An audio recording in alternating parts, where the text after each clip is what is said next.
الحمد للہ رب العالمین، صلاۃ والسلام علی رسول النبی الکریم وعلی آلہ واصحابہ اجمعین۔ الحمد للہ الذی ہدانا لہذا وما کنا لنہتدی لولا ان ہدانا اللہ۔ رب اشرح لی صدری ویسر لی امری واحلل عقدۃ من لسانی یفقہوا قولی، آمین یا رب العالمین۔ لاسٹ ٹائم آپ نے کہا تھا کہ جو دعا کا ہینڈ آؤٹ ہے اس کو میں سمری پہلے بیان کروں، اس کے بعد درس جو ہے انشاءاللہ سورہ مومنون کا شروع کریں گے۔ تو سب سے پہلے آپ اپنے سامنے رکھ لیجئے دعا کا وہ جو ہینڈ آؤٹ ہے 10 پیجز کا، رکھ لیا آپ نے؟ جی سر، جی رکھ لیے۔ اچھا، اب ذرا اس کے پیج 2 پہ آئیے نا۔ پہلے پہ تو وہ ہے سارا، پیج 2 پہ ایک بہت اچھی سمری ہے کہ اللہ تعالیٰ کا بندے کا اپنے اللہ تعالیٰ سے کیا تعلق ہونا چاہیے۔ اب آپ ذرا بڑے غور سے دیکھیں کہ یہ تعلق جو ہے سب سے پہلے ہم نے بیان کی ہیں صفات۔ کس کی صفات ہیں؟ اسماء الحسنہ ہیں، اور یہ صفات ہیں کس کی؟ اللہ تعالیٰ کی۔ ایسا ہی ہے؟ جی سر، جی جی ہاں۔ اچھا، یہ صفات الہی جو ہیں، اس کے بعد ہم نے لکھا ہے کہ ان صفات کی وجہ سے، اس لیے نیچے کہ اللہ تعالیٰ ایک انتہائی محبوب آقا اور انتہائی عظیم فرما روا ہے، تو اس کے فرمان کس پر جاری ہوتے ہیں؟ جلدی بتائیں۔ انسانوں پر اور جنوں پر۔ ساری مخلوقات پر، ساری مخلوقات پر۔ یہ کیوں لمٹ کیوں کر رہے ہیں آپ؟ اور اس کے بعد ہم نے لکھا ہے کہ انسان کی حیثیت کیا ہے۔ نیچے دیکھیں، میں تفصیل میں نہیں جاؤں گا کیونکہ اب آپ لوگوں کو خود پڑھنا چاہیے۔ اچھا، تو اس کی حیثیت پیدائشی محکوم، مملوک، یعنی وہ اللہ اس کا مالک ہے، وہ مملوک ہے، اور غلام ہونے کی ہے۔ اللہ تعالیٰ آقائے کل ہے اور انسان اس کا وفادار غلام ہے۔ اللہ تعالیٰ مطاع مطلق ہے کہ اس کی ہر بات کی اطاعت کی جائے گی، اور انسان مطیع کامل ہے، وہ اس کی کامل فرما برداری کرنے والا ہے۔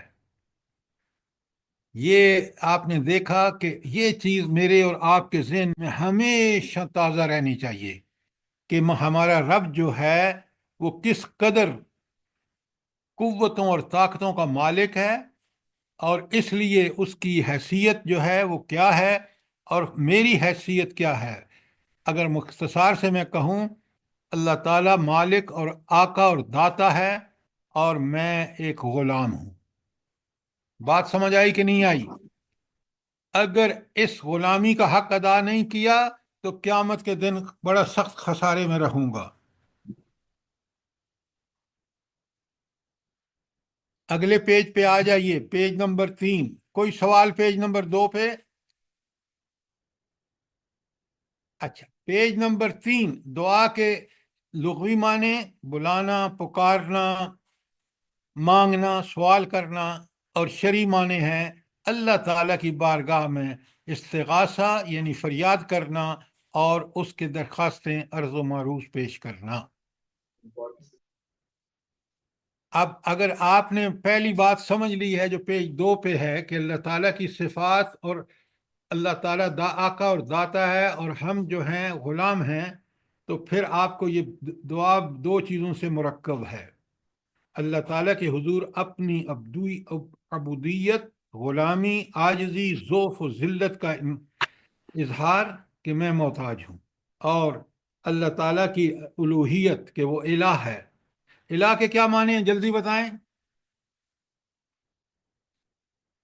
دیکھیں، معرفت میں آپ کو بالکل پتہ ہونا چاہیے، معرفت جب حاصل ہوگی پہلے ہم اللہ کی الوہیت کو سمجھیں گے۔ سر اللہ تعالیٰ کی صفات، اللہ تعالیٰ کی طاقت، قدرت جو کسی اور میں نہیں ہے. ہاں، طاقت، قدرت، اختیار، علم، حکمت، یہ اس کی الوہیت ہے. اسی لیے ہم اس کو الہ مانتے ہیں کہ وہی دعائیں سنتا ہے، وہی قبول کرتا ہے، وہی صاحب اختیار ہے، وہ صاحب اقتدار ہے. ربوبیت کے کیا معنی ہیں؟ جلدی بتائیں فٹافٹ، تاکہ وقت ضائع نہ ہو.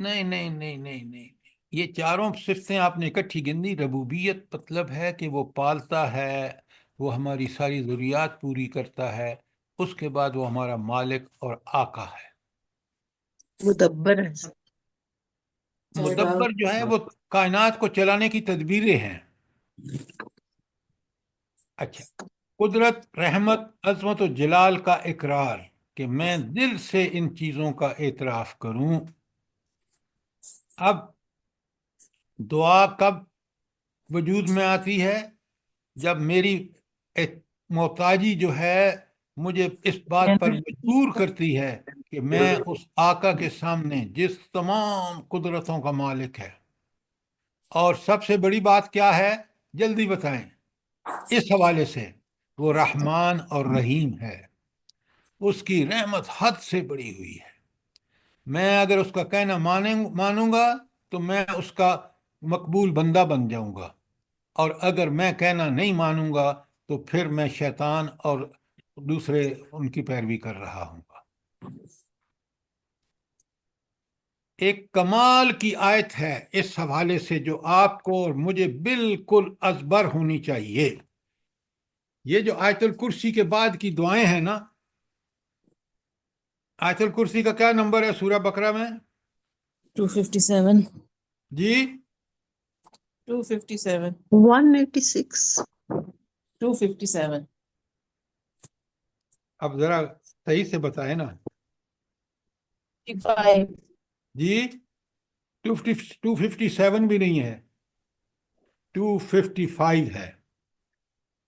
لا إكراه في الدين قد تبين الرشد من الغي یہ ومن يؤمن بالله 256 ہے. فقد یہ استمسك سورہ بالعروة الوثقى. آیت الکرسی نہیں ہے، اس سے پہلی آیت آیت الکرسی ہے. 255 ہے سر جی. 255 ہے میں بتا رہا ہوں 255 ہے.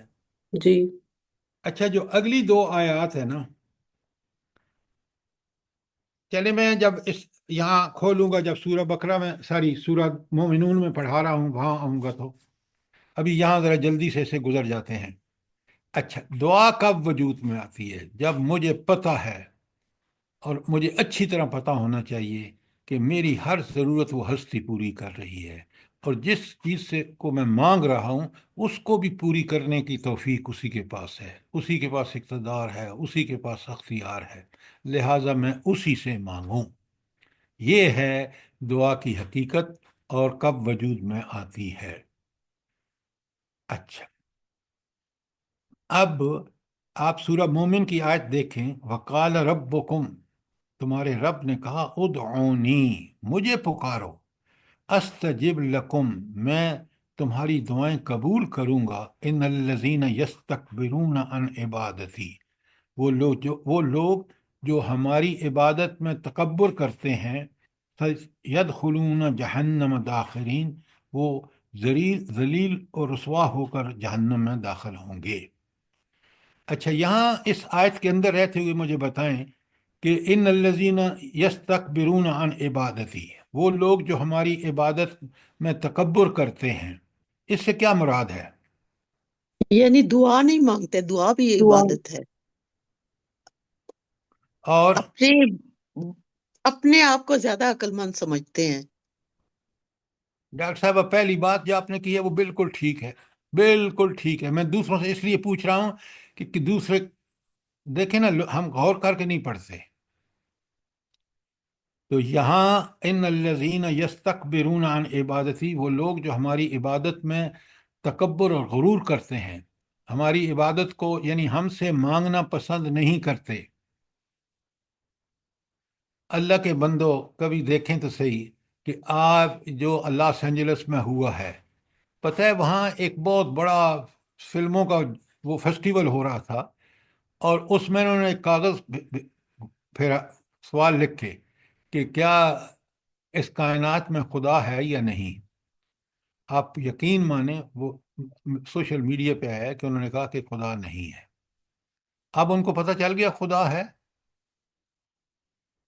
جس کے ہاں سامنے سر جی، کل سنیں تو غور سے، بات وہ پورا سنا کریں. آج ان کی ساری ٹیکنالوجی جو جس پر ان کو ناز تھا، جس کی وجہ سے انہوں نے اللہ کا انکار کیا، وہ بالکل فیل ہو گئی ہے. اور اس خدا کا ایک چھوٹا سا عذاب، یہ جب اللہ تعالیٰ فرماتے ہیں نا جہنم کی آگ سے بچو، یہ دنیا کی آگ دیکھیے، جہنم کی آگ اس سے 70 گنا زیادہ ہوگی. مومن قرآن کو سامنے رکھ کے چیزوں کو اس قرآن کے حوالے سے دیکھتا ہے. پتہ نہیں ہمیں کیا ہو گیا ہے، اپنی عقل پہ اتنا ناز ہے کہ ہم قرآن جیسی اللہ کی بہت بڑی نعمت عظمیٰ کو بھی، یہ ہے تکبر اللہ کے مقابلے میں. نیچے 2 حدیثیں ہیں بڑی پیاری ہیں. الدعا مخ العبادہ، دعا عبادت کا مغز ہے. پھر نبی کریم صلی اللہ علیہ وسلم نے یہی آیت پڑھی جو آپ نے اوپر پڑھی ہے، میں نے پڑھی ہے آپ کے سامنے، مومن کی 60. اچھا یہ بتائیں کہ الدعا مخ العبادہ، دعا عبادت کا مغز ہے، کیا مطلب ہے اس کا؟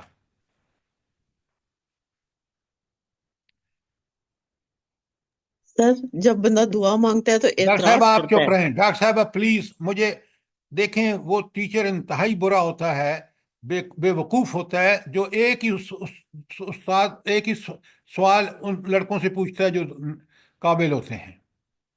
مجھے یہ دیکھنا ہے کہ ہمارے لوگوں میں کتنی سمجھ ہے تاکہ میں اس کے مطابق پھر ان کو سمجھاؤں. جی بولیں.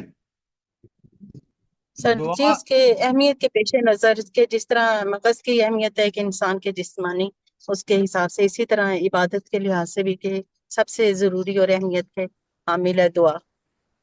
یہ چیزیں جو ہے نا آپ نچوڑ نے ہے، گھڑ عبادت کا رکھی ہیں، نچوڑ ہے. آپ نے گھڑ لیکن رکھی ہیں. اب بڑے ہاں، غور سے سنیں. عبادت کا مغز کیا ہے؟ عبادت کا مغز یہ ہے کہ انسان اپنی انتہائی عاجزی کے ساتھ، کیونکہ وہ محتاج ہے، اپنے اس رب کریم سے مانگے. تو رب کے سامنے جو انتہائی عاجز سے عمل کیا جاتا ہے وہ عبادت کا مغز ہے. اور دعا اس حوالے سے سب سے زیادہ، میں خود ہاتھ اٹھا کے اپنے رب کی عظمتیں بیان کر کے پھر میں اپنی عرض پیش کرتا ہوں. تو یہ ہے یہ دعا کا یہ عبادت کا مغز ہے، اور دعا اصل میں عبادت کا مغز ہے. اب اگر بات سمجھنے یہ سوال کریں.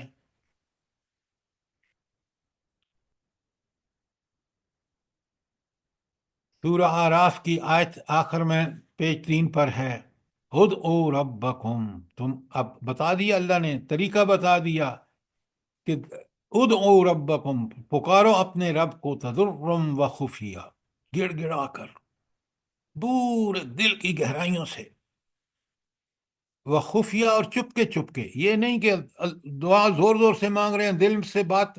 تو دل میں اگر اللہ کا خوف اور ڈر ہے اور یہ پتہ ہے کہ وہی دے گا، تو آپ اس کو پوری طرح دل کی عاجزی سے مانگیں، اور پھر چپکے سے مانگیں. ان اللہ لا یحب المعتدین، اللہ تعالیٰ حد سے گزرنے والوں کو پسند نہیں کرتا. تو دعا میں حد سے گزرنا کیا ہے؟ زور زور سے مانگنا. دل میں بات ہے یا نہیں، زبان اپنی چل رہی ہے. اور پھر فرمایا وَلَا تُفْسِدُوا فِي الْأَرْضِ بَعْدَ إِصْلَاحِهَا، زمین میں فساد مت بچاؤ اس کے بعد کہ اس میں اصلاح کر دی گئی ہے. تو اس کا مطلب یہ ہے کہ جب آپ اللہ کے دین پر نہیں ہوں گے، آپ جس طرح امریکہ شیطان ہے، ہمارے حکمران الٹی سیدھی حرکتیں کر رہے ہیں، اسے زمین میں فساد پھیلا رہا ہے یا امن پھیل رہا ہے؟ جلدی بتائیں. فساد ہی پھیل رہا ہے. تو اسی کا حکم ہے کہ زمین میں فساد مت پھیلاؤ، اللہ کے تابع دار اور حق بن جاؤ. وَادْعُوهُ خَوْفًا وَطَمْعًا، اس کو خوف اور امید سے پکارو. اچھا خوف سے پکارو کا مطلب کیا ہے؟ اور امید سے پکارو کا مطلب کیا ہے؟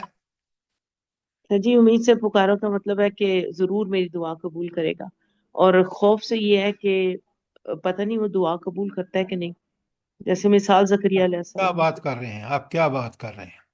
ایک طرف آپ کہہ رہے ہیں کہ دیکھیں نا، آپ کی بات میں تضاد ہے، سوچ کے بات کرتے ہیں۔ امید یہ ہے کہ دعائیں قبول وہی ہستی کرتی ہے، لہذا وہی میری دعا قبول کرے گی۔ خوف اس بات کا کہ میں کوئی نافرمانی نہیں کروں گا، ہر قسم کا اس کے حکم کو مانوں گا، اور جس سے منع کیا اس سے رک جاؤں گا، یہ ہے اس کا مفہوم۔ اچھا، آگے کہا ان رحمت اللہ قریب من المحسنین، اللہ کی رحمت محسنوں کے قریب ہے۔ کیا مطلب ہے اس کا؟ جب تک ہمیں دعا کا مطلب نہیں ہوگا نا پتہ، تو ہم دل و دماغ کے حضوری سے بات نہیں کریں گے تو دعا کا مزہ نہیں آئے گا۔ یہاں محسن ان کو کہا جن کے دل میں خوف ہوتا ہے اللہ کی ناراضگی کا، اور انہیں یقین ہوتا ہے اپنی امید کا، تو اللہ تعالیٰ فرماتے ہیں کہ ایسے لوگ جو ہیں وہ اللہ کے نزدیک محسن ہیں۔ کیوں؟ اس دل میں جو ان کو اللہ رب العالمین کے فرمانی کا ڈر ہے، وہ اللہ کے احکامات کی بدرجہ اتم حکم مانیں گے اور برائیوں سے بالکل بچیں گے، اس لیے وہ محسن ہے۔ کوئی سوال پیج 3 پر؟ جلدی کریں۔ اب آپ کے سامنے پیج 4 پر دعائیں مانگنے کا پورا وہ جو 5 پوائنٹ ہیں وہ آپ پڑھ لیں گے، مجھے ضرورت نہیں ہے ان میں وقت لگانے کی، آپ اچھی طرح پڑھیے، سمجھیے۔ اور پھر سورہ بقرہ کی 186 آئی ہے وَإِذَا سَأَلَكَ عِبَادِي أَنِّي فَإِنِّي قَرِيبٌ، جب میرے بندے آپ سے پوچھیں تو آپ انہیں بتائیے کہ میں بالکل ان کے قریب ہوں۔ کتنا قریب ہے اللہ تعالیٰ؟ نحن اقرب نحن اقرب الیہ من حبل حبل الورید۔ الورید۔ اچھا، تو اللہ تعالیٰ اس آیت کی ایک خاص بات بتاتا ہوں قرآن کے نقطہ نظر سے۔ آپ جتنی آیتیں سورہ بقرہ میں ہے نا وَإِذَا سَأَلَكَ عِبَادِي أَنِّي، تو اس کے بعد کیا آیا ہے؟ اجیب دعوت الداعی اذا دعان۔ وإني قريب آپ جس لفظ کا میں تذکرہ کر رہا ہوں وہ تو آپ چھوڑ رہے ہیں۔ فإنی فَإِذَا، ہاں، إني قريب إني قريب کل کا لفظ آتا ہے، کل کا۔ آپ دیکھ لیں ساری آیات میں سورہ بقرہ کی، پتہ نہیں قرآن کیسے پڑھتے ہیں آپ۔ ہر آیت میں کل کا لفظ ہے، اور یہاں آپ اس آیت میں دیکھیں غور سے، وَإِذَا سَأَلَكَ عِبَادِي أَنِّي، اس اصول سے جو وہاں ہے آگے کیا آنا چاہیے لفظ؟ کل آنا چاہیے سر۔ کل آنا چاہیے، یہاں کل نہیں ہے، یہ پہلی آیت ہے، سمجھیں۔ یہاں رب العالمین بتا رہے ہیں کہ مجھے کسی واسطے کی ضرورت نہیں ہے، اس لیے لفظ کل بھی نہیں آیا۔ وَإِذَا سَأَلَكَ عِبَادِي أَنِّي، جب لوگ میرے بارے میں پوچھیں، سوال کریں، تو فَإِنِّي قریب، کل کا لفظ ہی نہیں آیا، تاکہ لوگ یہ سمجھ لیں کہ ڈائریکٹ صرف اور صرف اللہ کو پکارنا ہے۔ اللہ کو یہ بھی پسند نہیں ہے کہ وہ بیچ میں کل کا لفظ آئے۔ بڑے غور سے دیکھیے، بہت اہم نقطہ ہے فہم قرآن کے پوائنٹ آف ویو سے۔ سوال کیجئے اگر بات کلیئر نہیں ہے تو۔ اجیب دعوت الداعی، ہر پکارنے والے کی پکار پر ایکشن لیتا ہوں، اس کا جواب دیتا ہوں۔ اذا دعانے، جب وہ مجھے پکارتا ہے۔ تو اگر آپ کو اور مجھے یہ احساس ہے کہ رب میری دعا سن رہا ہے، اس پر جو ایکشن بھی اس نے لینا ہے وہ بھی ضرور لے گا، تو میری دعا مانگنے میں کتنا مزہ آئے گا، اور میں کس امید سے اور کس خوف سے دعا مانگوں گا۔ اذا دعانے فلیستجیبوا لی، تو لہٰذا وہ میری بات کو مانیں، میرے احکامات کو مانیں، ولیؤمنوا بی، مجھ پر ایمان لائیں۔ لعلہم یرشدون، تاکہ وہ فلاح پائیں، تاکہ وہ ہدایت پر آئیں۔ تو ہدایت پر آنے کے لیے آپ کو اللہ کی بات ماننی ہوگی، اللہ پر ایمان لانا ہوگا، اور پھر اس کے نتیجے میں وہ ایمان کے جو سارے توحید، رسالت، آخرت، ان پر یقین کرنا ہوگا۔ کوئی سوال سورہ بقرہ کے آیت 186 میں؟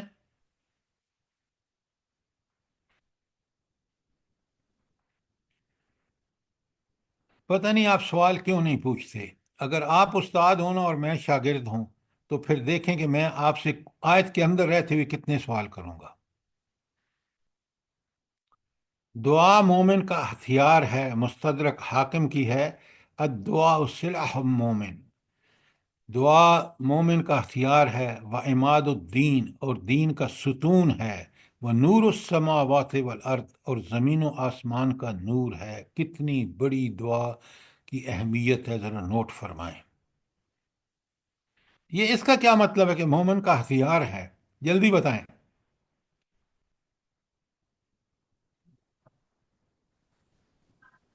سر جب بھی وہ تکلیف میں ہوتا ہے اور وہ جب دعا مانگتا ہے تو یقین اور امید کے ساتھ مانگتا ہے کہ قبول ہوگی۔ یعنی نہیں، پریشانیوں کے لا، خلاف اس کے پاس جی، یہ ایک پکا ہتھیار سر ہے جی کہ یہ ان پریشانیوں کو ختم کر ہتھیار دے گا۔ کیوں ہے؟ سر جی اٹھتے بیٹھتے ہر ہتھیار اس معاملے میں لیے ہے اللہ نا سے دیکھیں سر مدد جب کوئی مانگتا انسان ہے، دشمن اتنا اللہ آتا بھی ہے نا، ہتھیار ہے۔ سر شیطان سے انسان مدد بھی اتنا کا بے بس ہے ہتھیار ہے۔ سوائے دعا کے اس کے پاس کچھ بھی نہیں پتہ ہے نہیں تو آپ کے ادھر ادھر السلام کی کیا علیکم۔ باتیں کر رہے ہیں۔ السلام ہتھیار وہ علیکم۔ ہوتا ہے جو آپ کو کسی مصیبت، کسی مشکل میں آپ اس ہتھیار سے اس مشکل سے نجات پا لیں۔ تو مومن کو جب بھی مشکلات آتی ہیں، جب بھی تکلیفیں آتی ہیں، جب بھی آزمائشوں میں ذرا اس کو، تو وہ فوراً اپنے رب کو پکارتا ہے، اور اس دعا کے ہتھیار کی وجہ سے اللہ تعالیٰ اس کو جس مشکل، جس مصیبت میں مبتلا ہوتا ہے، اللہ تعالیٰ اس کو وہاں سے نجات دے دیتے ہیں۔ یہ ہے ایک ہتھیار۔ ابن حبان کی حدیث ہے، لا تعجزوا فی الدعاء، دعا میں عاجز مت ہونا، فإنه لن يهلك مع الدعاء، کیونکہ دعا کرنے والا ہرگز ہلاک و برباد نہیں ہوتا۔ ہلاکت اور بربادی کب آتی ہے؟ جب ہم اللہ سے تعلق توڑ لیتے ہیں، اس سے دعائیں نہیں مانگتے۔ جب ہم اللہ تعالیٰ سے دعائیں مانگتے ہیں، یقیناً پھر وہ ہماری دعاؤں کو دور کرتا ہے، اور ہم ہلاکت سے بچ جاتے ہیں۔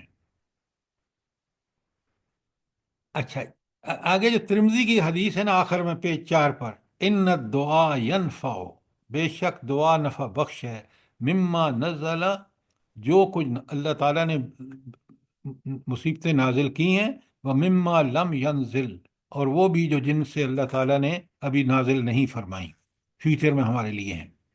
فعلیکم عباد اللہ بالدعاء، اللہ کے بندو تم پر دعا کرنا لازم ہے۔ تو گویا جب انسان دعائیں کرتا ہے نا، تو جس مصیبت کے لیے دعا کر رہا ہے، اللہ تعالیٰ اس کو بھی دور فرماتے ہیں، اور جو آئندہ آنے والی مصیبتیں ہیں اس سے بھی اللہ تعالیٰ دور کر دیتے ہیں۔ تو مصیبتیں اگر آپ چاہتے ہیں آپ سے دور رہیں تو اللہ سے دعائیں مانگیں۔ بالکل یہی آپ دیکھیں تو استبرانی کی حدیث ہے، پیج نمبر 5 پہ پہلی، دعا نفع بخش ہے جو ان کے لیے، اس چیز کے لیے بھی جو نازل ہو چکی، اور اس کے لیے بھی جو مصیبت آئے گی۔ وَأَنَّ الْبَلَالِ يَنزِلُ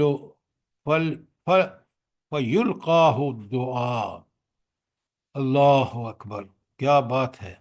اللہ فرماتے ہیں، میں ترجمہ پڑھ رہا ہوں، بڑے غور سے سنیں، کہ جب بلا اترتی ہے تو نیچے سے دعا اس سے جا ملتی ہے، دونوں آپس میں قیامت تک لڑتی رہتی ہیں۔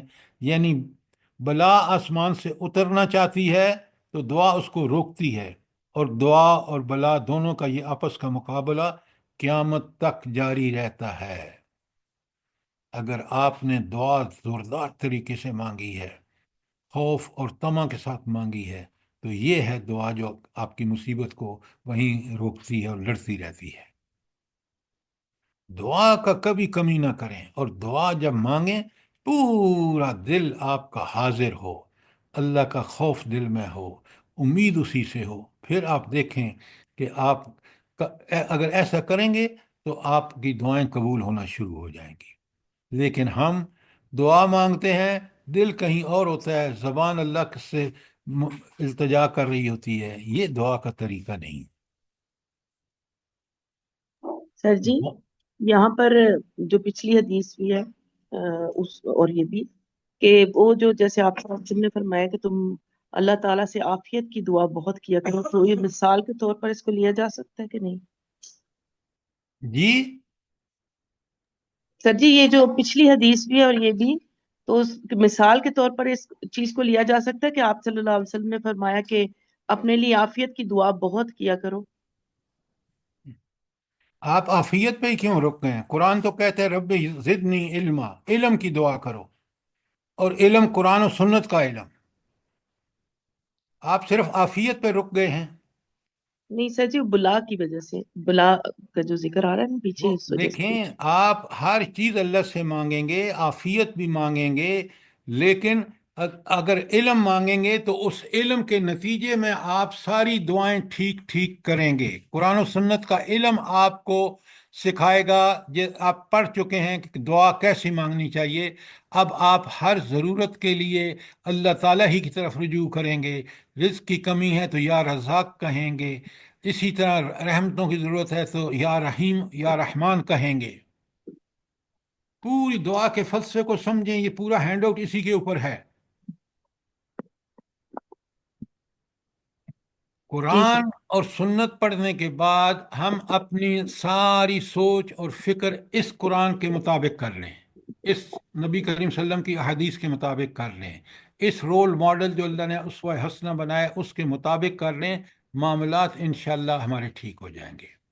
لیکن جو چیز ہم نے پری کنسیوڈ آئیڈیاز جو ہم نے اپنے ذہن میں پہلے بٹھا رکھی ہیں، ان کو تابع کر دیں قرآن و سنت کے، پھر آپ دیکھیں کہ اللہ تعالیٰ ہمیں کون کون سے چیزیں عطا فرماتے ہیں، اور اللہ کے نزدیک ہمارے درجے کس قدر بلند ہوتے ہیں۔ دعا کے بارے میں اکثر حدیث یہاں موجود ہیں۔ آپ کے گھر میں ایک دعاؤں کی کتاب ہونی چاہیے، بے شمار دعائیں ہیں لیکن دعائیں مسنون اور قرآنی دعائیں ہونی چاہیے، الفاظ بھی وہی ہونے چاہیے، اس لیے کہ وہ اللہ تعالیٰ نے خود سکھائے ہیں قرآن میں، نبی کریم صلی اللہ علیہ وآلہ وسلم نے دعاؤں کے یہ الفاظ سکھائے ہیں، ہم انہی کو یاد کریں، انہی کو سمجھ کے مانگیں، پھر آپ دیکھیں ہمارا دل و دماغ کس طرح اس اللہ تعالیٰ اور رسول صلی اللہ علیہ وسلم کے تابع ہوتا ہے۔ بات سمجھ آئی کہ نہیں آئی؟ جی سر جی، الحمدللہ، الحمدللہ۔ جزاک اللہ خیر۔ وعلیکم السلام۔ اچھا سر جی مجھے یہ دعاؤں والا ہینڈ آؤٹ نہیں پہنچے۔ اچھا، تو آپ نے زحمت نہیں کی، مجھے کہہ رہے ہیں درس کے دوران، آپ مجھے فوراً بھیجتے نا کہ مجھے نہیں ملا، کوئی آپ کے سب کو مل گیا ہے، آپ کے یہاں کوئی پرابلم ہوگا واٹس ایپ کا۔ سر مجھے بھی نہیں ملا، میں یہ سمجھی کہ وہ دوسری عبدک والی دعا کا آپ کہہ رہے تھے، ہینڈ آؤٹ کا تو مجھے نہیں پتا سر۔ اچھا، یہ اب آپ کو پتہ چل گیا ہے نا؟ ہاں، یہاں لیکچر کے دوران وقت ضائع مت کریں، آپ مجھے ایک منڈے میسج بھیج دیں اور اپنا واٹس ایپ نمبر بھیج دیں، ابھی آپ کو مل جائے گا۔ منڈے والے میں یہ منڈے کو بھیجا تھا۔ یہ کافی دن پہلے اب آپ کو دیکھیں نا، یہ چیزیں جس اللہ تعالیٰ کے فضل و کرم سے محنت سے ہم تیار کرتے ہیں، آپ کا فرض ہے کہ جو ہی آپ کو ملے فوراً اس کی ہارڈ کاپی لیں، تاکہ آپ کو، آپ کے اولاد کو، آپ کے بچوں کو، گھر والوں کو، دوستوں کو یہ چیزیں بڑی مفید ہیں۔ آج ہم ایک ایسے دور میں رہ رہے ہیں جو دجالی دور ہے، اس سے بچنے کا سب سے بڑا ذریعہ دعائیں ہیں، اور توبہ استغفار ہے، وہ بھی ہینڈ آؤٹ مل چکا ہے آپ کو۔ آگے چلتے ہیں۔ سر جی بس چھوٹی سی ایک بات پوچھنی تھی کہ اس سے پھر توکل بھی تو پھر انسان کا مضبوط ہوتا ہے نا، جب ہم دعا کر کے اللہ تعالیٰ سے ہی تو رجوع کرتے ہیں۔ یہ جو آپ نے بات کہی ہے نا، 100% ٹھیک ہے۔ توکل کیا ہے؟ توکل یہ بھروسہ ہے کہ میرا رب سب کچھ کر سکتا ہے۔ جب دعا آپ اس نقطہ نظر سے مانگیں گے، اللہ سے ڈرتے ہوئے اور اس امید کے ساتھ، تو توکل یقیناً آپ کا بڑھتا ہے۔ بالکل ٹھیک کہا آپ نے۔ اور مومن کا ایمان کا جو سب سے بڑا دلیل ہے وہ اس کا توکل ہے، کہ اس کا بھروسہ اللہ پر ہے۔ آپ مجھے یہ بتائیں، جن کا اللہ پر بھروسہ ہے نا، وہ شادی بیاہ نکاح طلاق میں بھی اللہ سے ڈرتے ہوئے معاملہ کرتے ہیں، اور جی جو نام مسلمان ہے اور توکل ہے نہیں، تو دنیا کے ان کا سارا بھروسہ دنیا کے اسباب پر ہے۔ بات کو اچھی طرح سمجھیے، جی سر اسباب امریکہ کے پاس کم ہیں، بتائیں نا مجھے۔ جی سر یہ آپ جو مجھے بھیج رہے ہیں نا اس وقت، وہ میں آپ کا اٹینڈ نہیں کر سکتا۔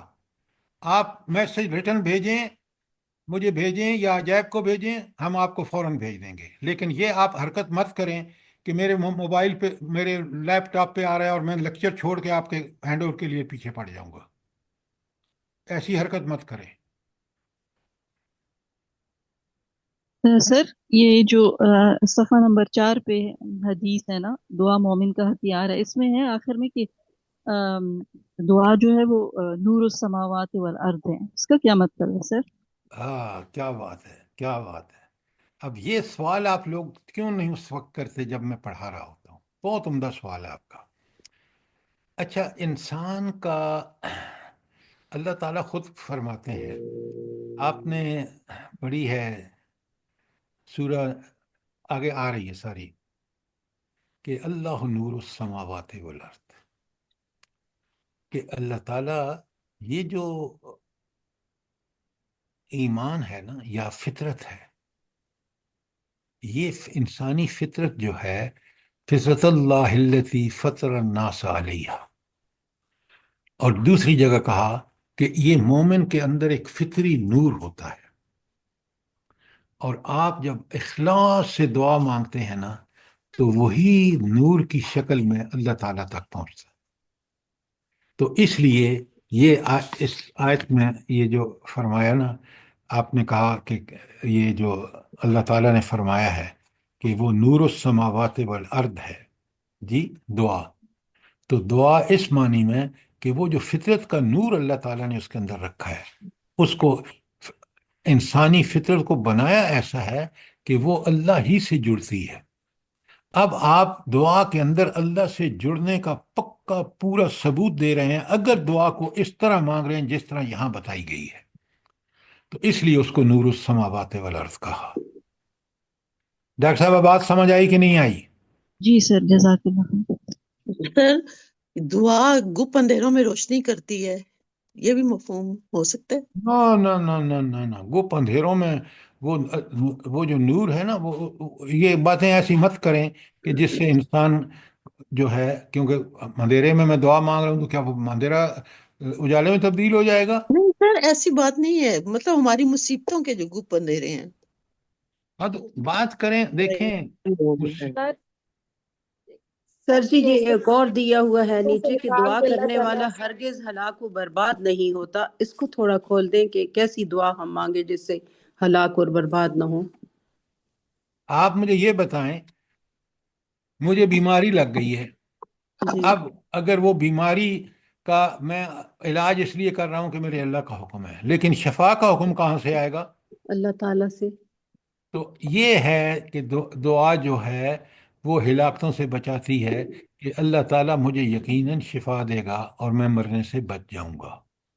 اسی طرح کوئی ایکسیڈنٹ ہو گیا، کوئی ایسی مصیبت آ گئی جو موت کا سبب بن سکتی ہے، جب اللہ سے آپ دعائیں مانگیں گے تو اللہ تعالیٰ آپ کو اس مصیبت کی جو اثرات ہلاکت کی شکل میں ظاہر ہوں گے، اللہ تعالیٰ اس سے آپ کو بچا لے گا۔ انشاءاللہ، جزاک اللہ۔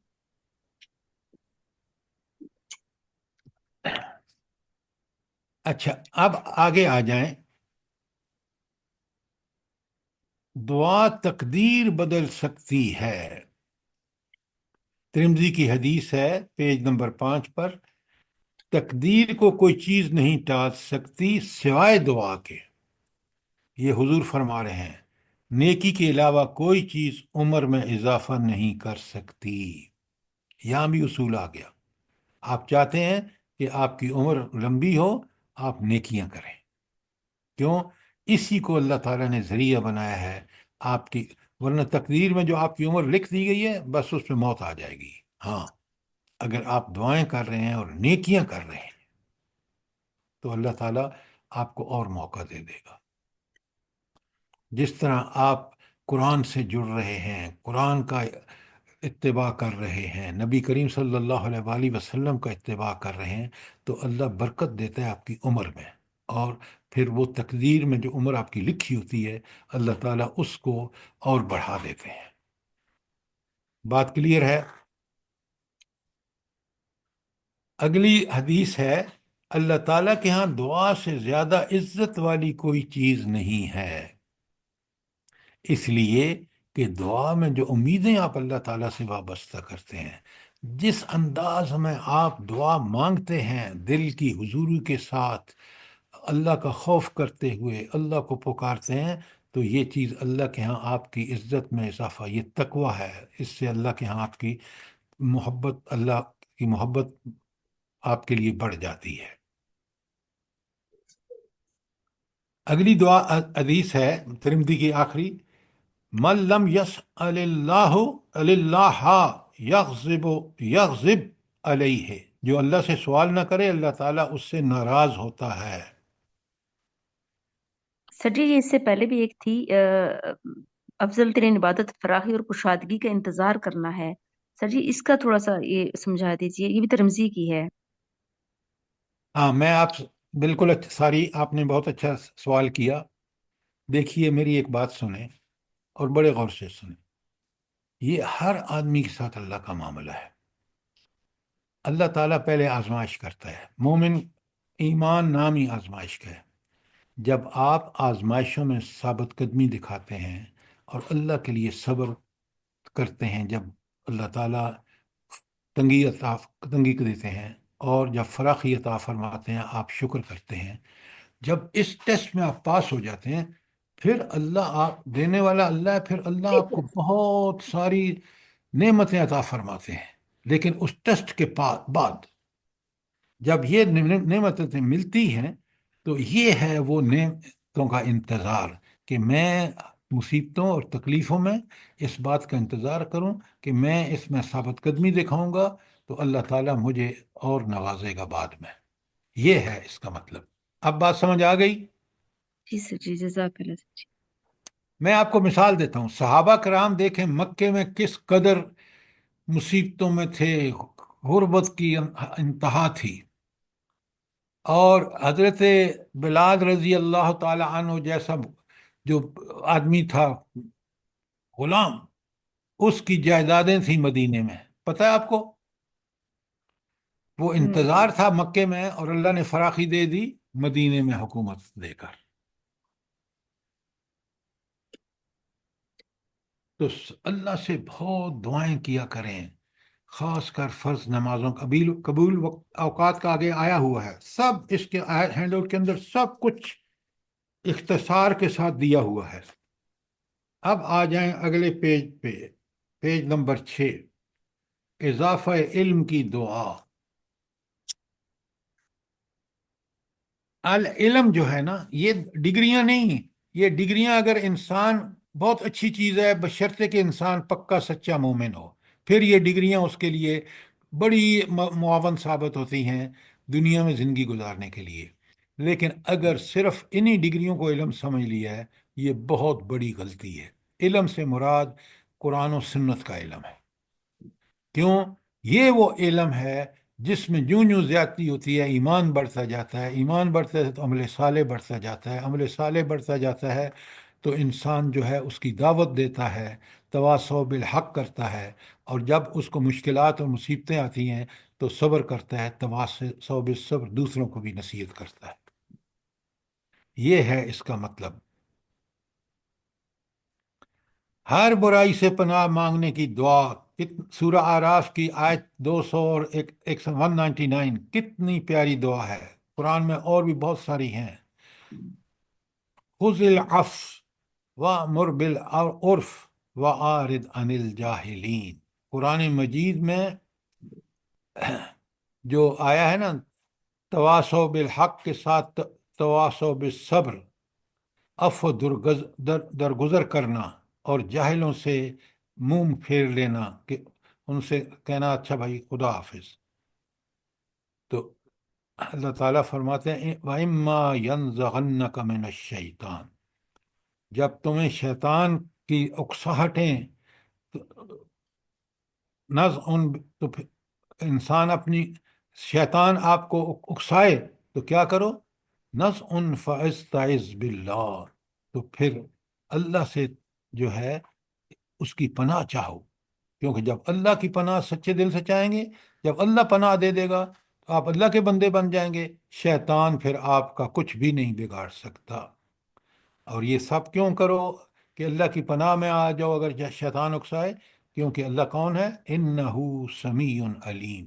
اگر آپ یہ اس بات پہ یقین رکھتے ہیں کہ وہ سنتا ہے اور اس سب جانتا ہے، تو پھر آپ کو سیف ہو جائیں گے جب آپ اللہ کی پناہ میں آ جائیں گے۔ اس کے بعد ہے نبی صلی اللہ علیہ وسلم کو شیطان سے پناہ مانگنے کا حکم۔ حامیم سجدہ کی 36 ہے، وَإِمَّا يَنزَغَنَّكَ مِنَ الشَّيْطَانِ، اگر شیطان آپ کو اکسائے تو ہاں فَاسْتَعِذْ بِاللَّهِ، اللہ سے پناہ مانگو، إِنَّهُ هُوَ السَّمِيعُ الْعَلِيمُ۔ بالکل وہ اوپر والی جو آراف کی دعا ہے، یہاں نبی کریم صلی اللہ علیہ وآلہ وسلم کو حکم ہے، لیکن اس کا مطلب یہ ہے کہ سارے نبی صلی اللہ علیہ وسلم کو ماننے والوں کے لیے بھی یہی حکم ہے۔ پھر فرمایا سورہ مومنون کی آیت 96 تا 98 میں، ادفع باللتی ہی احسن، برائی کو دور کرو بھلائی سے، احسن السیئہ، کہ جو اگر انسان برائی کر رہا ہے تو آپ اس کے ساتھ بھلائی کریں۔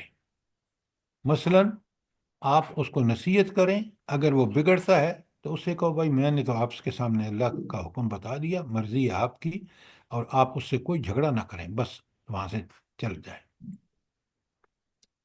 تو فاستعذ باللہ، ہاں، نحن عالم بما یصفون، اللہ فرماتے ہیں وہ تو دلوں کے راز کو جانتا ہے، دل میں اٹھنے والے خیالات کو جانتا ہے۔ تو اللہ فرماتے ہیں کہ ہم بہت اچھی طرح جانتے ہیں جو یہ بیان کرتے ہیں، یہ جو کافر باتیں کرتے ہیں اللہ کے بارے میں۔ کل، اللہ کے رسول سے فرمایا جا رہا ہے کہ آپ کہیں رب اعوذ بک من ہمزات الشیطان، میں شیطان کی وسوسوں سے پناہ الشیاطین میں مانگتا ہوں، وَأَعُوذُ بِكَ رب ان یحضرون، اور میں اللہ تعالیٰ کی پناہ مانگتا ہوں کہ وہ میرے پاس حاضر ہوں۔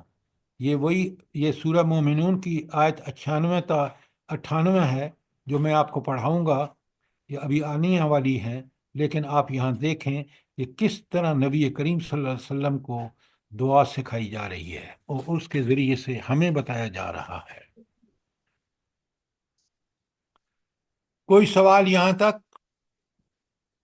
سر جی یہ جو ادفع باللتی ہی احسن السیئہ، اس میں باقی تمام باتیں بھی آئیں گی، جیسے ہمارے ساتھ صلہ رحمی کے تعلقات کوئی کاٹتا ہے تو اس کے ساتھ بھی وہ برا کرے تو اچھا ہی کرنا، یہ سب۔ دیکھیے آپ بالکل بات ٹھیک کہہ رہے ہیں، یہی اس کا مفہوم ہے کہ ہر برائی کو بہترین طریقے سے دور کرو۔ اب آپ کو جب لوگ باتیں سناتے ہیں طرح طرح کی، تو اس وقت آپ کو بالکل خاموش رہنا چاہیے، اور پھر آپ دل میں یہ بھی دعا کریں کہ اللہ ان کو ہدایت دے۔ یہ ہے کہ ان کے برے رویے میں آپ کا اچھا رویہ۔ ہم کیا کرتے ہیں، دیکھیں یہ بڑے غور سے سنیں، میں نے ایک شخص نے مجھ پر تانا آوازیں کسی، میں نے اینٹ کا جواب پتھر سے دیا۔ اب وہ کبھی ایمان کی طرف نہیں آئے گا، ہدایت کی کہے گا یہ ہدایت یافتہ یہ لوگ ہیں، نعوذ باللہ۔ میں آیا ہدایت سے باز آیا۔ اب آپ اس برے رویے کا جواب برے رویے سے دینے سے آپ نے اس کے رشد و ہدایت کا دروازہ اس پر بند کر دیا۔ اب اللہ تعالیٰ کے سامنے آپ کیا جواب دیں گے؟ تو قرآن اور اسلام یہ بہت لاجواب انسان کو بہترین انسان سیرت و کردار کے اعتبار سے بناتے ہیں۔ اور آپ دیکھ لیں نبی کریم صلی اللہ علیہ وآلہ وسلم جو ہمارے لیے اللہ نے نمونہ بنائے ہیں، ان کا سیرت و کردار کیا تھا اس حوالے سے. کبھی برائی کو انہوں نے بھلائی سے دور نہ کیا ہو. آپ ایک مثال پیش نہیں کر سکتے. یہ اصل میں تو آپ کی جو سیرت و کردار، آپ کا اخلاق ہے نا، وہ سب سے بڑا دعویٰ کا ثبوت ہے کہ یہ دین برحق ہے. اگر میں اس پر پوری طرح کا عمل درآمد کر رہا ہوں تو آپ یقین مانیں میں اس حوالے سے بہترین دعوت کا کام کر رہا ہوں.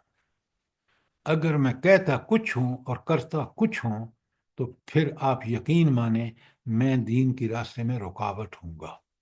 یہ بات اچھی طرح پلے باندھیے.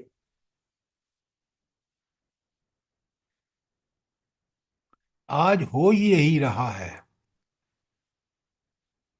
آپ کو پتہ ہے والدین کہتے ہیں، چاہتے ہیں کہ ہمارے بچے اگر صحابہ جیسے بن جائیں، اور خود جو ان کے سامنے نمونے پیش کر رہے ہیں وہ ابو جہل والے ہیں،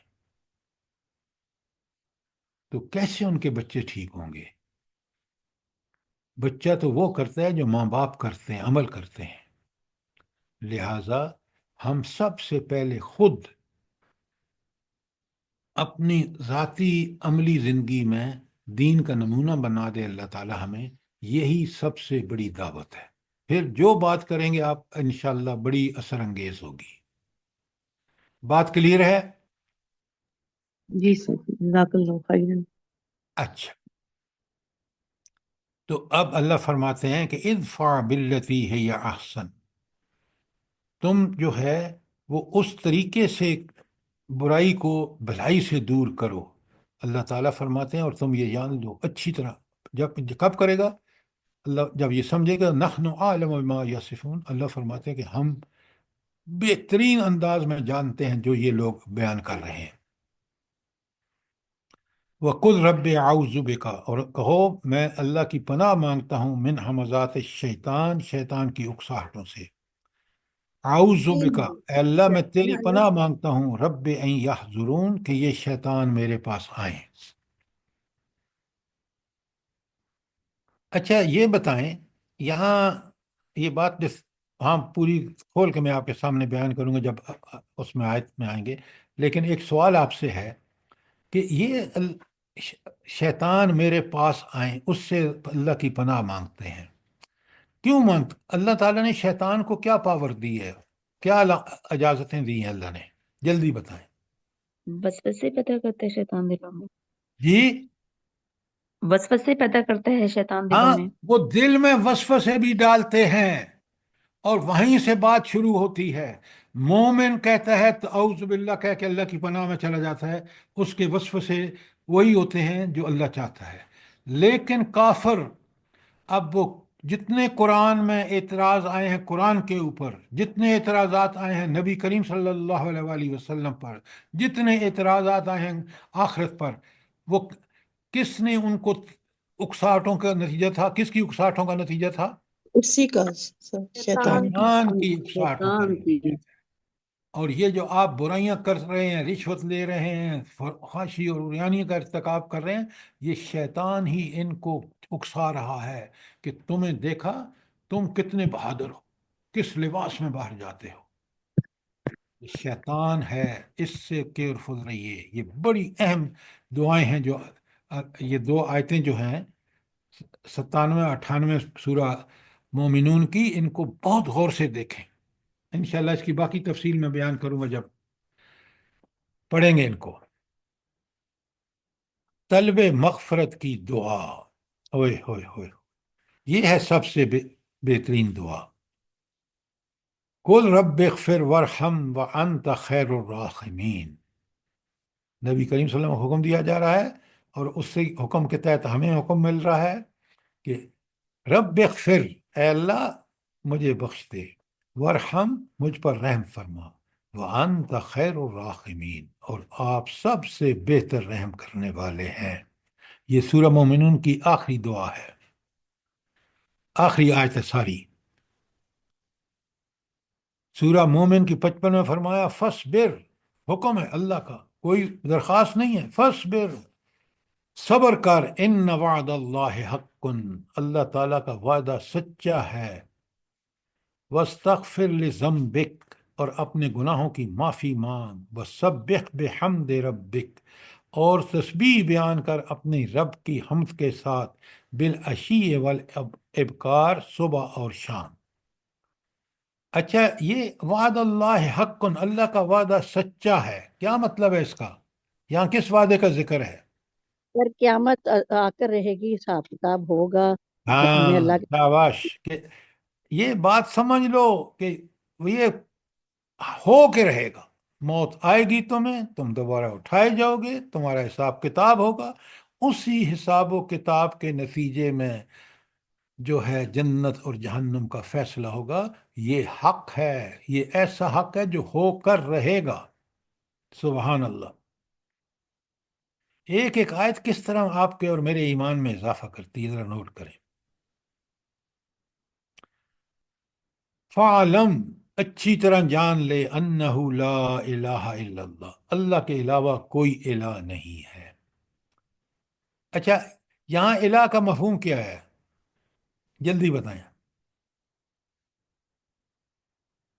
عبادت کرنے کے لائق اور کوئی نہیں ذات، اور دینے کے ہماری لائق اور کوئی پریشانیاں دور ایک کرنے منٹ، والا، آپ لا ذرا یغفر الذنوب الا انت، یعنی تیرے علاوہ کوئی گناہوں کو بخش نہیں سکتا۔ لا لا الہ الا اللہ۔ آپ آیتیں مت پڑھیں، پہلے میرا سوال سنیں۔ میں نے آپ سے سوال کیا ہے کہ یہ جو اللہ ہی الہ ہے، اب آپ ایک معبود کے معنی کر کے اور آپ پتہ نہیں کیا کیا ادھر ادھر سے لا رہے ہیں۔ الہ وہ ہستی ہے، سنیں غور سے، یہ الہ کا مفہوم کیا ہے؟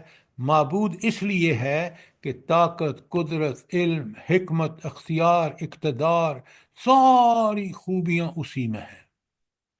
آپ اس کی عبادت اس لیے کرتے ہیں کہ وہ آپ کی درخواستیں سنتا ہے، آپ کی دعائیں سنتا ہے، وہی قبول کرتا ہے۔ یہ ہے الہ کا معنی، اس وجہ سے وہ معبود ہے۔ صرف معبود کہہ دینے سے نہیں، جب تک میرے ذہن میں بڑا کلیئر نہ ہو کہ میں آخر اس کی عبادت کیوں کروں، کیوں اس کا کہنا مانوں، اس لیے کہ وہی سب کچھ ہے۔ یہ آپ سمجھیں، صرف معبود میں نے کر دینے سے یہ کافی نہیں ہے۔ معبود اس لیے ہے کہ طاقتوں، قدروں، اختیار، اقتدار کا مالک وہ ہے۔ یہ جب تک مجھے کلیئر نہیں ہوگا، میں اس کی عبادت کا حق ادا نہیں کروں گا۔ صرف معبود کہنا اور اس معبود کے پیچھے جو کچھ لائن میں ہے اس سب کو سمجھیں۔ بات کلیئر ہے نہیں ہے؟ جی سر۔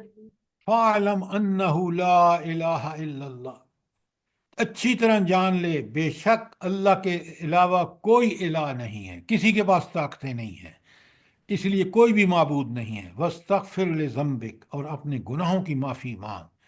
وَلِلْمُؤْمِنِينَ وَالْمُؤْمِنَاتِ، مومنوں کے لیے بھی اور مومن عورتوں کے لیے بھی۔ وَاللَّهُ يَعْلَمُ، اللہ خوب جانتا ہے، بے شک وہ جانتا ہے، متقلبکم، تمہیں کہاں پہنچنا ہے، وہ مسواکم، اور تمہارا ٹھکانہ کیا ہوگا۔ یہ بندے کو نہیں پتا کہ میں نے دفن کہاں ہونا ہے۔ سر ایک جی، ایک، یہ ٹھکانا تو مراد جنت اس کا بھی ہو سکتا ہے؟ جی ٹھکانے سے مراد انسان کا آخرت کا بھی عمل ہو سکتا ہے کہ آخرت میں اس کا بالکل ٹھکانہ کہاں بالکل، ہوگا؟ آپ نے ٹھیک کہا کہ آپ کا آخرت میں جہنم ٹھکانہ ہوگا یا جنت ہوگا، جی سر۔ یہ اللہ کو پتا ہے، اور اللہ فیصلہ کرے گا ہمارے اعمال کی، ایمان اور عمل کی بنیاد پر۔ تو مسنون دعاؤں کا ایک ذخیرہ ہے جو مومنوں کے لیے اپنے اللہ سے تعلق کو مضبوط کرنے کے لیے بہترین ذریعہ ہے۔ دعاؤں کی کتاب، ایک اچھی کتاب آپ کے سرہانے ہونی چاہیے۔ قبولیت دعا دیکھیں پیج نمبر 7 پر، مومن کی دعا رد نہیں کی جاتی۔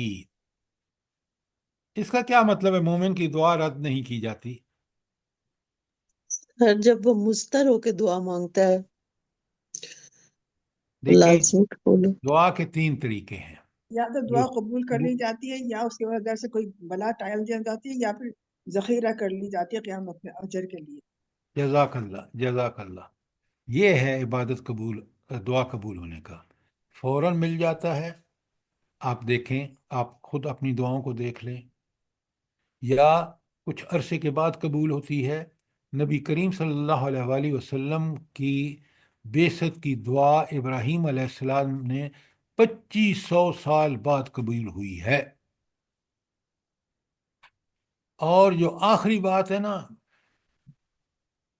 آپ ذرا اس کو سمجھیں نا، دل و دماغ پہ اس کا احاطہ کریں تو پھر آپ کو مزہ آئے گا۔ آخری بات جو ہے وہ یہ ہے کہ دعا اللہ نے یہاں تو قبول نہیں کی، لیکن وہ آخرت میں کے لیے آپ کا صغیرہ ہو گئی، ذخیرہ ہو گئی۔ اب وہ دعا جب قیامت کے دن آپ دیکھیں گے کہ اس کا اجر جو آپ کو مل رہا ہے، تو آپ بھلا کیا کہیں گے؟ نبی کریم صلی اللہ علیہ وسلم نے کیا فرمایا؟ کہ کاش کاش میری اس دنیا میں دنیا کوئی میں دعا کوئی دعا قبول نہ قبول نہ ہوتی۔ ہائے ہوتا۔ ہائے ہائے، یہاں دیکھیں، یہاں بندہ اجرت کرتا ہے نا، تو خدا کے بندو ذرا دیکھو کہ رب کہہ رہا ہے کہ میں نے اس کو اس دن کے لیے رکھ لیا جب آپ کو اس کی شدید ضرورت ہوگی، اور وہاں جب قبول کروں گا، جنت دوں گا، تو تم کہو گے کاش میری دنیا کی کوئی عبادت دعا قبول نہ ہوئی ہوتی، اور آج مجھے یہاں اعلیٰ درجہ جنت کا ملتا۔ تو اب آپ کے لیے 5 منٹ ہیں، اور سوال جتنے مرضی ہے کرنا چاہیں کریں، باقی آگے بہت اہم چیزیں آ رہی ہیں۔ مثلا اہم چیزوں میں سے آپ کے سامنے ہے کہ دعا کے آداب و شرائط کیا ہیں، تاکہ ہر کام اللہ تعالیٰ کے ساتھ کرتے وقت ہمیں ان شرائط کا خاص خیال کرنا چاہیے، چاہے نماز کی شرائط ہوں، چاہے دعا کی شرائط ہوں، کسی قسم کی شرائط جو اللہ تعالیٰ کے احکامات کے مطابق کرنے کا، اس کو ہم دیکھیں۔ اور یہاں آپ دیکھ لیں کہ پیج نمبر 8 پر آپ کو بالکل کلیئرلی بتا دیا گیا ہے۔ اور وہ افراد جن کی دعائیں قبول نہیں ہوتی، پیج نمبر 9 پہ چلے جائیں۔ اچھا، پہلے مجھے ایک بات بتائیں، سب سے پہلے دعا کی قبولیت کے لیے کیا ضروری ہے؟ سر اخلاص، رزق حلال۔ یہ جو آپ نے رزق حلال کہا نا، یہ اصل جواب ہے۔ اخلاص تو جب پیدا ہوگا، وہ حرام کھائے گا تو اخلاص کہاں سے آئے گا اس کے؟ سب سے پہلی شرط، ایمان کی بھی پہلی شرط یہ ہے کہ انسان حلال کھائے، اس کی عبادات بھی قبول ہوں گی، اس کی دعائیں بھی قبول ہوں گی، اللہ تعالیٰ اس کو پسند بھی کرے گا۔ لیکن اگر حرام کھائے گا تو اللہ کی یہاں آپ کے بڑی پیاری دعا ہے ایک،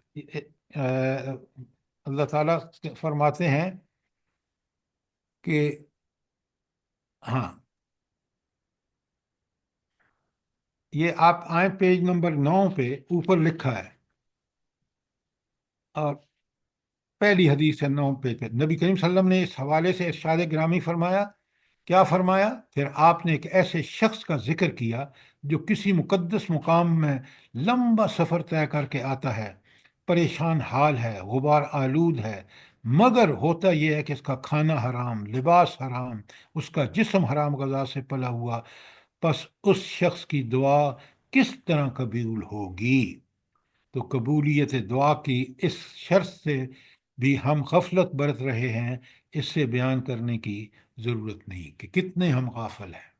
دعائیں اتنی لمبی لمبی، اور رزق ہم حرام کا کھا رہے ہیں، مال کسی کا مار لیا، رشوت لے لی، وغیرہ وغیرہ۔ آپ دیکھیں کتنا کلیئرلی یہاں بتا دیا گیا ہے۔ اور پھر کن لوگوں کی دعائیں قبول نہیں ہوتی آپ کے سامنے ہے، اور اس کے بعد اگلے آخری صفحے پر 10 پر دیکھیں تو پھر ہے دعاؤں کے لیے بہترین اوقات، حدیثوں کے حوالے کے ساتھ ہے۔ یہ تھا آج کا دعا کا ہینڈ آؤٹ۔ اب اگر آپ کا کوئی سوال ہو، کوئی چیز کلیئر نہ ہوئی ہو تو ضرور پوچھیں، اور دعاؤں کو آپ تابع کر لیں ان احکامات کے جو اس ہینڈ آؤٹ میں قرآن و سنت میں ہمیں دی گئی ہے۔ سر جی ایک سوال ہے، یہ پوائنٹ نمبر 3 جو ہے پیج نمبر 10 کے اوپر کہ امر بالمعروف اور نہیں انل منکر کا فریضہ ادا نہ کرنے والوں کی دعا قبول نہیں ہوتی. تو یہ تو ہماری اکثریت یہ نہیں کرتی. تو اللہ کا اصول تو نہیں بدلا. آپ پھر جب ہم نے یہ نہیں کر رہے تو آپ اپنی ہماری حالت بھی تو دیکھ لیں نا. اللہ کے اصول ناقابل تبدیل ہیں، یاد رکھیں. اگر ہم غلط کریں تو ہم اپنی اصلاح کریں. یہ تھوڑی ہے کہ اللہ بدل جائے گا. اللہ تعالیٰ نے ایسا حق، وہ خود حق ہے، اس نے فیصلے حق پر دیے ہیں، اس کے اصول پر حق ہیں، وہ کبھی تبدیل نہیں ہوں گے. مجھے اور آپ کو اپنے آپ کو تبدیل کرنا ہوگا. سر جی ایک اور بھی ہے کہ دعا میں اللہ کی مشیت کی شرط لگانا صحیح نہیں ہے. آپ اگر دعا مانگ رہے ہیں، آپ اللہ سے کہتے ہیں اللہ آپ چاہیں تو، یہ اس کی مشیت، اے اللہ اگر چاہیں تو آپ قبول کر لیں. نہیں، آپ کو یہ نہیں کہنا. آپ نے کہنا ہے ربی میں، آپ بہترین جانتے ہیں، مجھ سے بہتر جانتے ہیں میری صورتحال، میں کس قدر پریشان ہوں، میرے رب میری دعا کو قبول کر لے. جی اگر سر. آپ نے یہ مشیت کی شرط لگائی، اگر آپ بہتر سمجھتے ہیں تو کر لیں. وہ فیصلہ اس کا ہے، وہ خود کرے گا. آپ نے کوئی کنڈیشن نہیں لگانی. بات سمجھ آ گئی؟ جی سر جزاک اللہ خیر. سر یہ جو لفظ ہے ربی، اس سے اتنی محبت اور زیادہ بڑھ جاتی ہے. سبحان ربی العظیم جب کہتے ہیں ربی میرا رب، تو اس سے آپ بہت بالکل ٹھیک کہہ رہے ہیں، بشرطے کہ اس وقت رب کے معنی مجھے دل و دماغ پر بالکل وہی ہوں جو قرآن و سنت نے بیان کی ہیں.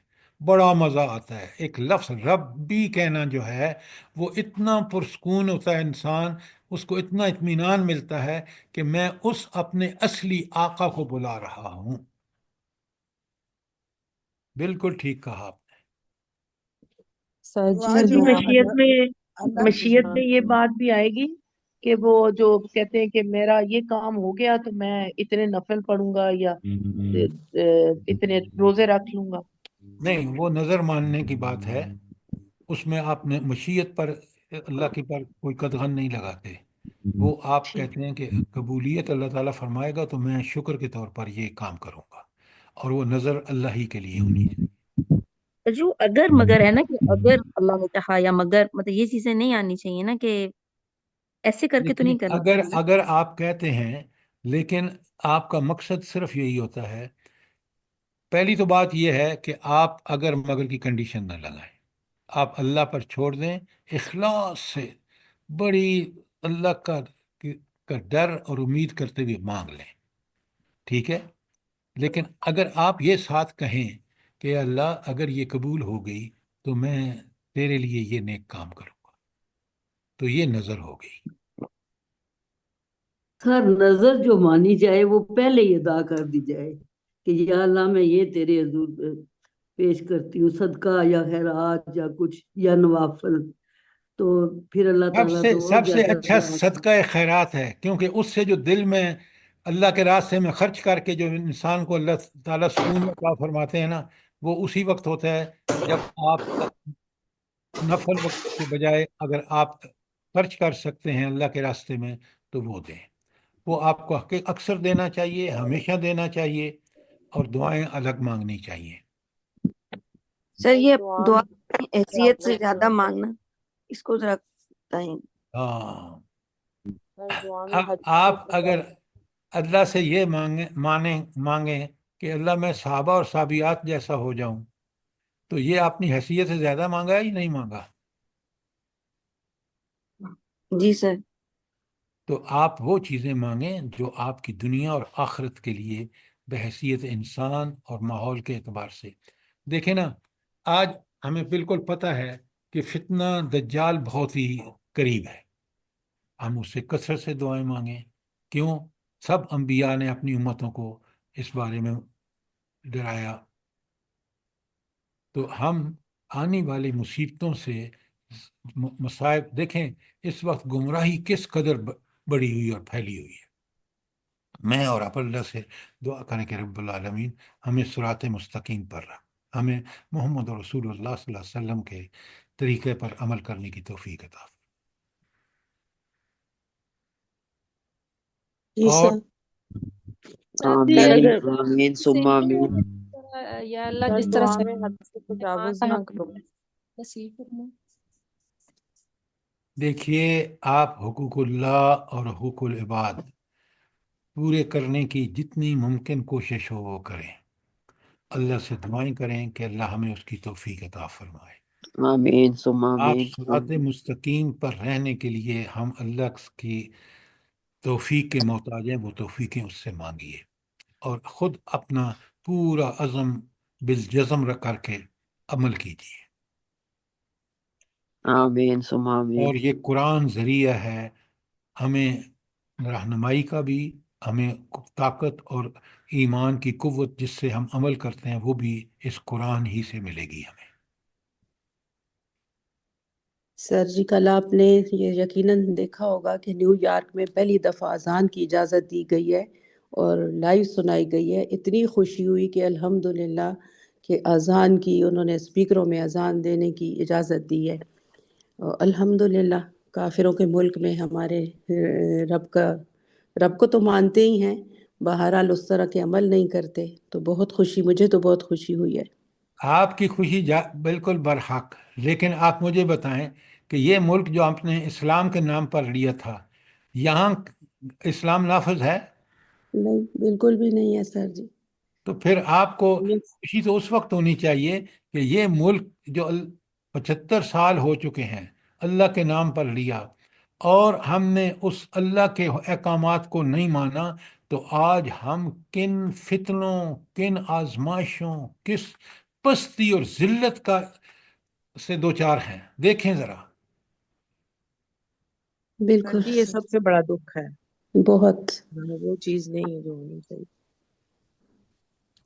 تو ہم کوشش بھی کریں، اللہ سے دعائیں بھی مانگیں کہ پروردگار آپ ہمیں دیکھیں نا، اگر ملک میں یقین مانیں، اگر اسلام نافذ ہوتا نا تو آج آپ بالکل آسانی سے وہ اعمال کر سکتے تھے جو اللہ نے حکم دیا ہے۔ اب آپ کا رزق حلال بڑا مشکل ہو گیا سود کی وجہ سے، آپ کے برائی اور فساد اتنا پھیل چکا ہے کہ اس سے بچتے بچتے ہی ہم زندگی گزار لیں تو بڑی بات ہے۔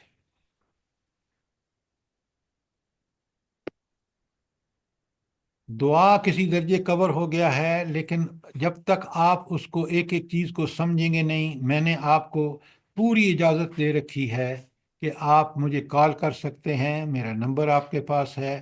جس کسی کو ہینڈ آؤٹ نہ ملے وہ بجائے اس کے کہ لیکچر کے دوران مجھے بتایا کہ مجھے نہیں ملا، کیونکہ آپ سب کو مل جاتا ہے، ان کے پرابلم ان کا وہ ہے سسٹم جو کمیونیکیشن، تو وہ آپ فوراً مجھے یا ریٹن میسج بھیجیں کہ مجھے نہیں ملا، اس نمبر پر بھیج دیں، بس اتنا کر دیں۔ سر جی جو ابھی آج آپ نے بھیجا یہ ان سے پوچھیں کہ یہ ان کو مل گیا ہے، یہ شیطان والا، کیونکہ مجھے ملا ہے، باقیوں کو بھی مل گیا ہوگا یقیناً۔ جی مل گئے شیطان والا۔ الحمدللہ۔ سب کو بہت ملا ہے، اہم سب ہینڈ کو آؤٹ ہے۔ ملا ہے تو پڑا ہے۔ آج آپ نے شیطان کے بارے میں کچھ سنا، پھر درس میں بھی آئے گا کہ کس قدر ضروری ہے کہ ہمیں پتہ ہو کہ شیطان کے ہتھ کنڈے کیا ہے۔ اور یہ جو میں نے آپ کو آیت بتائی ہے نا، 256 اور 257، 255 وہ ہے آیت الکرسی ہے، یہ یاد ہونا چاہیے آپ کو۔ 256 اور 257 کا مطالعہ کر کے آئیے، تفسیر دیکھ کے آئیے، تاکہ جب میں اس کو بیان کروں تو آپ پوری طرح سمجھیں۔ انشاءاللہ سر، اللہ پاک آپ کو بھی توفیق دے اور ہم لوگوں کو بھی توفیق دے، ہم لوگوں کے اولادوں کو بھی، آمین ثم آمین۔ آمین ثم آمین۔ تمام دنیا کے مسلمانوں کو۔ ربنا تقبل منا انك انت السميع العليم وتب علينا انك انت التواب الرحيم۔ جزاک آمین اللہ۔ ثم آمین۔ آمین۔ تمام آمین جو اس دنیا سے چلے گئے ہیں ان کے لیے بھی مغفرت کی دعا کر لیا کریں، اللہ پاک ان آمین۔ کے آگے کی منزلیں آسان کرے پروردگار، اور ہم لوگوں کو، ہم لوگ کے اولادوں کو دین کے راستے پہ چلنے